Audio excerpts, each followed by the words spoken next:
A very good morning to all and welcome to my channel Sampoorn Shiksha. My name is Dr. Akansha and I am a dental consultant. So today we are going to talk about how to self-examine your oral cavity. Now दोस्तों, जिस तरह हम अपने sugar BP को monitor करते हैं regularly, in a similar manner हमें अपने ओरल कैविटी या मुंह को भी रेगुलरली एग्जामिन करना चाहिए। बिकॉज़ अगर कोई बीमारी की शुरुआत होती है हमारे मुँह में या बॉडी में दोस्तों, तो वो कोई सिम्पटम नहीं देती है। सिम्पटम मतलब वो कोई दर्द नहीं देती है या किसी तरह का डिस्कम्फर्ट आपको नहीं होता है, जिससे आपको ये लगे कि आपको डॉक्टर के पास विज़िट करना चाहिए। इसीलिए सेल्फ एग्ज़ामिनेशन बहुत इम्पोर्टेंट है। अगर आपको कोई दिक्कत नहीं हो रही है, तो कब करना चाहिए? मंथ में 2 बार या कोई डिस्कम्फर्ट है तब तो करना ही चाहिए। अप्रोक्सिमेटली ओरल कैविटी का एग्जामिनेशन कितनी टाइम में करना चाहिए? 5 से 10 मिनट लगता है। सो दैट अगर कोई सस्पिशियस लीजन है या हमारे मुँह में चेंजेस बहुत जल्दी आते हैं दोस्तों, जब भी कोई बीमारी की शुरुआत होती है, तो बहुत जल्दी हमारा मुँह चेंजेस दे देता है।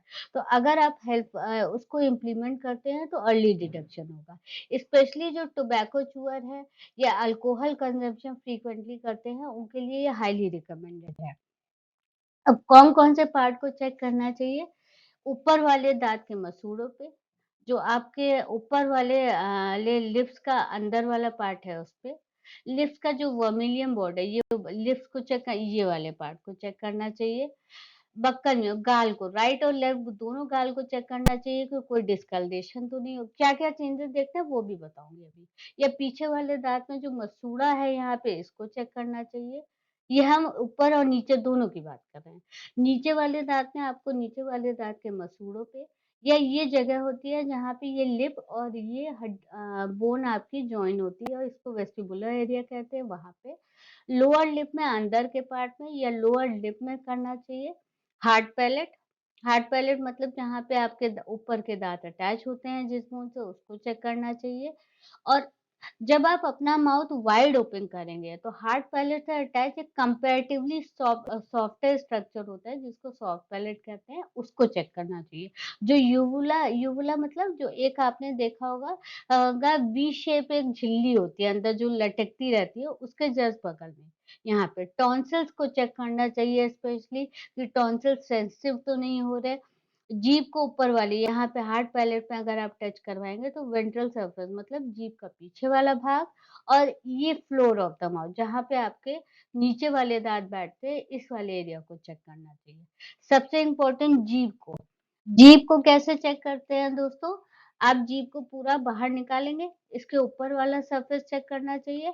आप जब राइट और लेफ्ट की ओर अपनी जीभ को घुमाएँगे, तो जो भी एरिया एक्सपोज़ होता है आपको मिरर के सामने मिरर और प्रॉपर लाइट के सामने जो भी एरिया एक्सपोज़ हो रहा है, उस एरिया को इस वाले एरिया को चेक करना चाहिए। और जब जीभ को आप ऊपर हार्ड पैलेट पे लगाएँगे, तो जीभ का नीचे वाला पार्ट और ये फ्लोर ऑफ द माउथ, जो कि पहले भी बता चुके हैं। अब क्या-क्या चेंजेस होते हैं? सबसे पहला, किसी एक दाँत का या कई दाँतों का डिस्कलर्ड होना मतलब कीड़ा लगना। कीड़ा स्टार्टिंग में हमें पता नहीं चलता है दोस्तों क्योंकि जब कीड़ा लगने की शुरुआत होती है केरीज़ की तो वो कोई सिम्पटम नहीं देता है। इसलिए बहुत ज़रूरी है कि आप इस चीज़ को चेक करते रहें। जिंजाइवल रेसेशन मतलब मसूड़ा नीचे आने लगे उसको चेक कीजिए।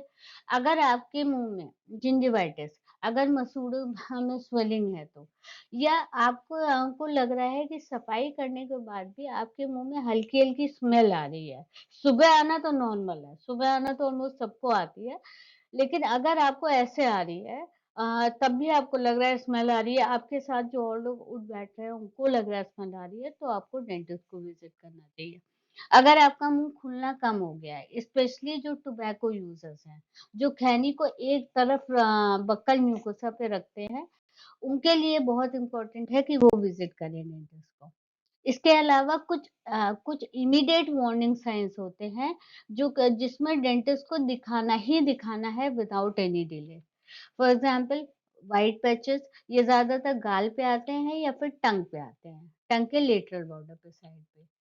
रेड डिस्क पैचेस अगर आ रहे हैं तो आपको दिखाना है। नॉन हीलिंग अल्सर के केस में अगर 2 हफ्ते से ज़्यादा आपका कोई छाला है, वो ठीक नहीं हो रहा है, ये ठीक होता है फिर अपने आप फिर अकर हो जाता है, रिकरिंग है।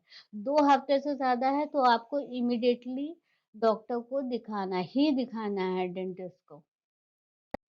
कोई लम्प है और थिकनिंग है अगर, या आपके दाँत में अगर कोई पर्सिस्टेंट ब्लीडिंग हो रही है या पेन हो रहा है।